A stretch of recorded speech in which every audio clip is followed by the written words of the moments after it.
What's up, guys? Welcome to Dreamer's Castle. In today's episode, we will be reviewing some stuff featuring Pokemon from the Kitakami village. This village was introduced to us in the Scarlet and Violet DLC, which was the Teal Mask, and we saw the protagonists there, Carmine and Kieran, and some very interesting Pokemon. So they Pokemon Center gave us some great stuff from these Pokemon, and I of course had to get them because they are super cute and super cool. So I just got them delivered from Mecha Japan, and let's review them.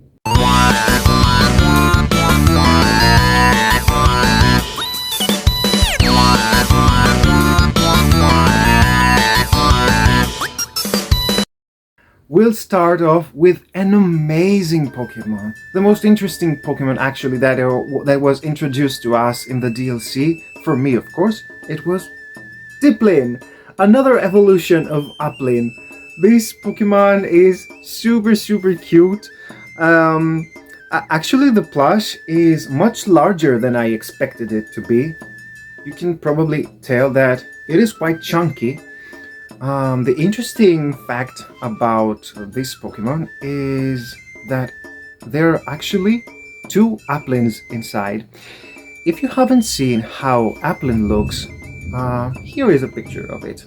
It's from the Pokemon Snap game, where you trigger like an event. I don't know how to say, an interaction actually, not an event.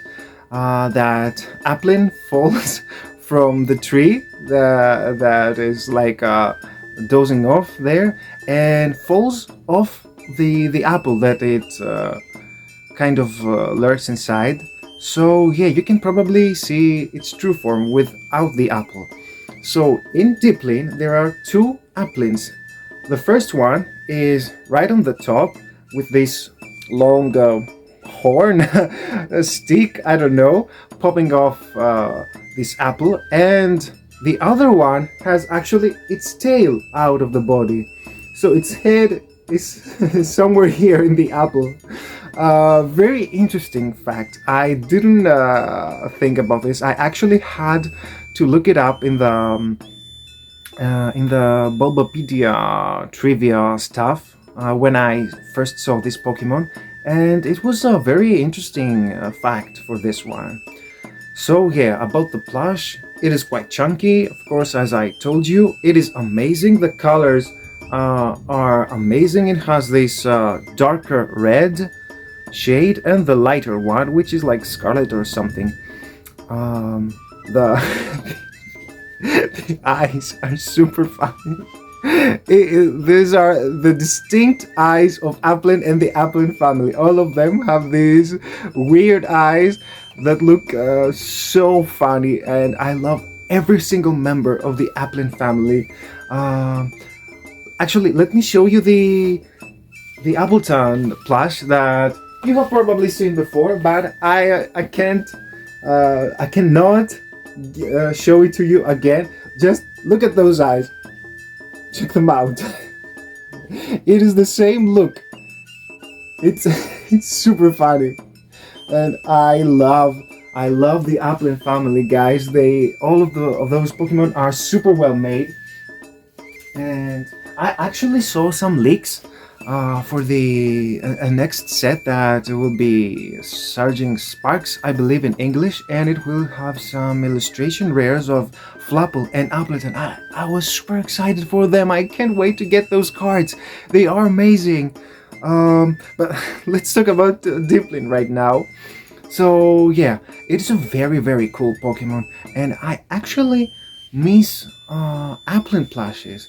Guys, I have seen that there was only one Applin plush released, like I don't know, 4 years ago or something like that, and they just flew off the shelf, and now you can only find it like only a few items everywhere on every market, and the cheaper one costs like $200.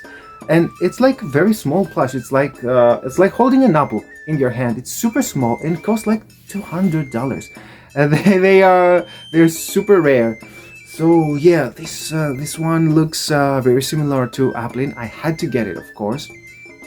And one more thing, a few weeks ago, I believe, someone in the PokePlush Reddit community asked what Pokemon you want to see as a plush and in which series do you want it to belong. So, for example, I want to see a Charizard in the All-Star Collection or in the Build-A-Bear, I don't know.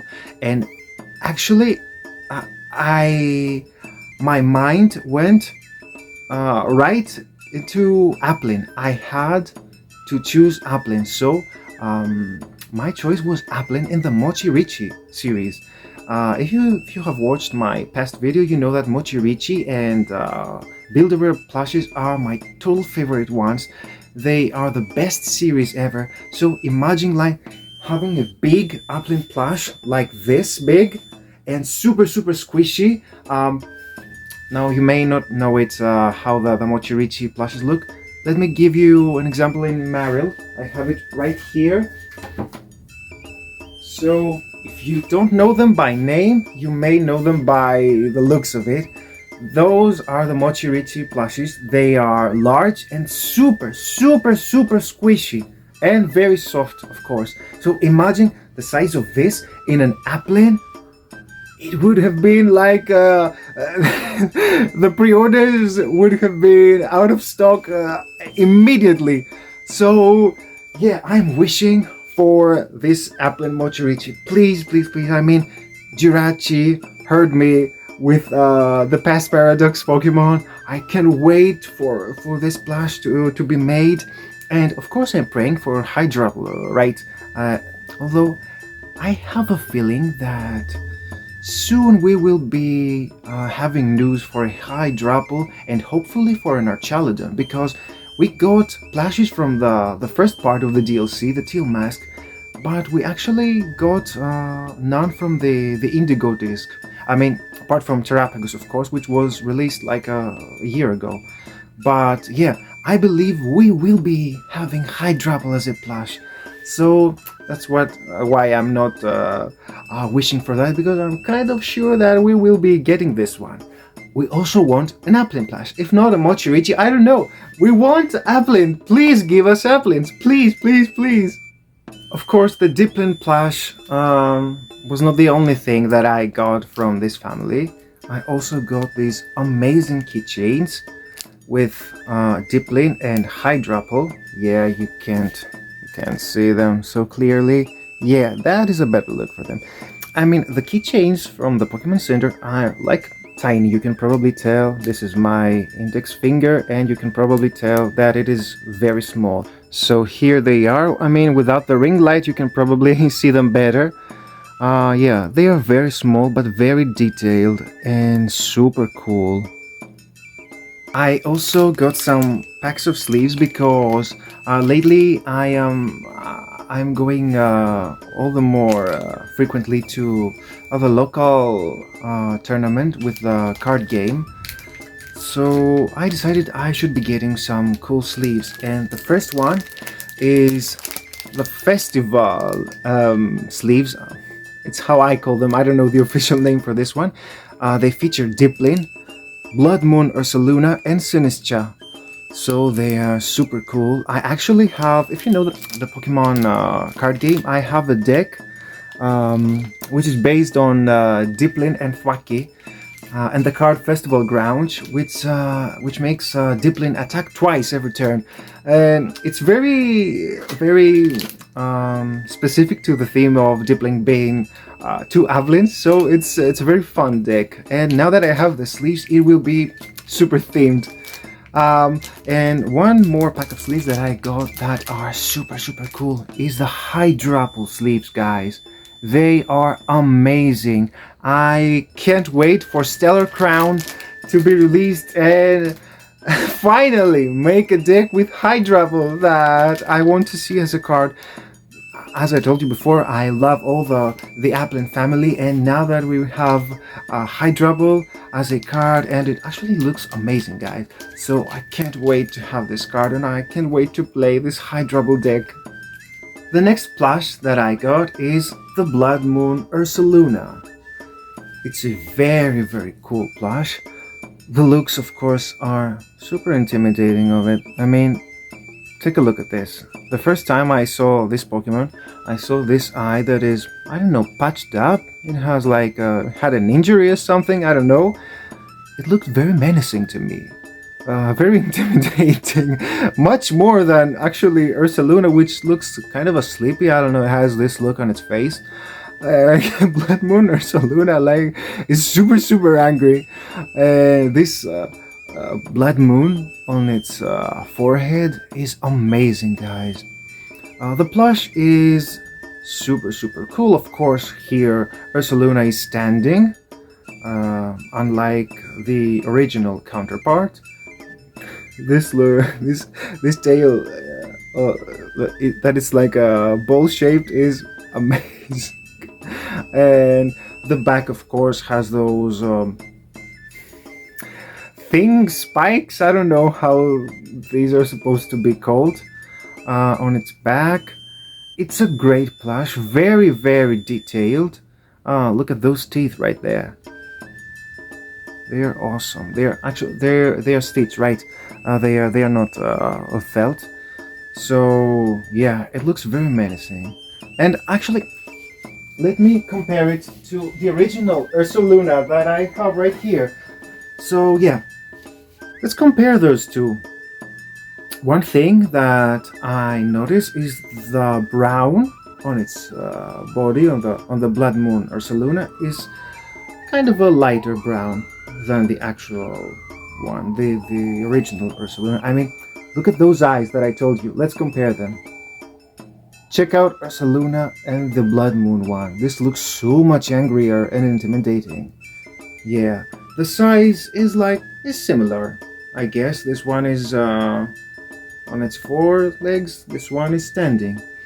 The one thing that all of us plush collectors had like a kind of a complaint for the Ursalunas is that their plushies are rather small.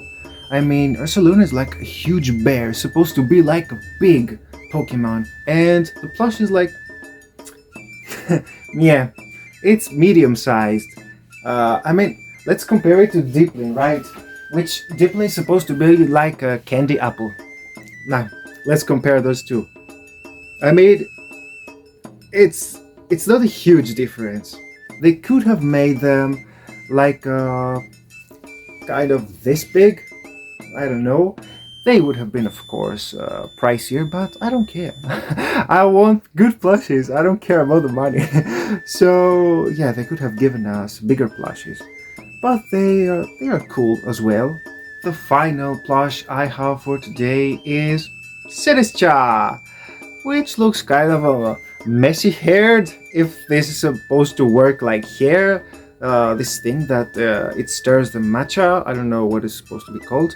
Yeah, it's a very funny Pokemon. And actually, now that I noticed it, every Pokemon that I review today is a counterpart.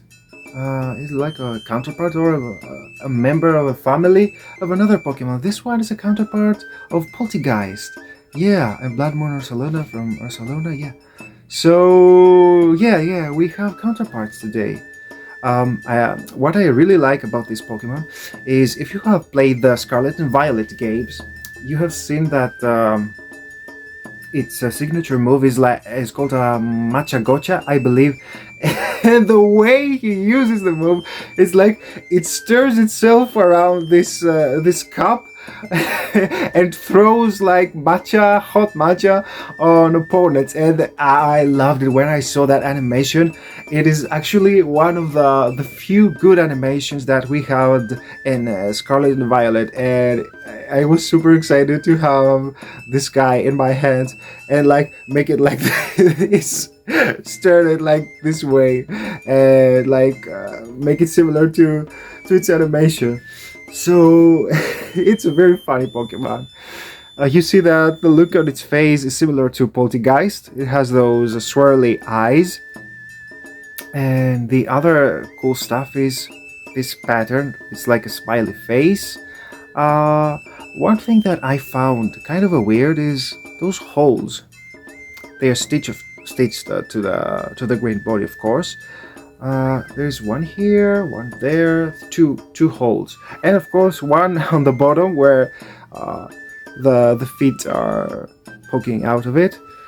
So yeah, a very interesting Pokemon, funny of course. And one interesting fact about Sinistcha is that I remember the first time I encountered, was it a Poltergeist or a Sinistcha? I don't remember. The first one that I saw, I caught it to enter it to my Pokédex, to register actually to my Pokédex, and I checked to see if it was the original or the counterfeit version, and it was actually the original one. And I haven't searched if the original one is so rare, like Sinistcha, which it was the masterpiece. I believe it was the name for it. The masterpiece version was super rare to find, and my first Poltergeist or Sinistcha was the masterpiece. And I thought to myself, why am I super lucky or what? I don't know if it is more frequent to encounter than the Sinistcha Masterwork, but I was super excited to see that. The Dreamy Question for this episode is: which version of Ursaluna you like better? The original Ursaluna or the Blood Moon version? I mean, I love them both, right? They are awesome Pokemon. But I believe I have a slightest preference to Blood Moon version because it looks so intimidating. As I told you, it looks so much more fierce than this one. So yeah, tell me your favorite, guys. Thank you so much, guys, for watching another video in my channel. I hope you had a great time. I hope you got some stuff that I showed you. If you decide to get some plushies from the Kitakami, I definitely suggest the Dipplin plush. It's an amazing Pokemon. It's a chunky plush, and if you love Dipplin, I mean, it's a must. So it's a recommendation from me. Definitely get the Dipplin plush. It's amazing. Thank you so much for watching my videos. Until next time.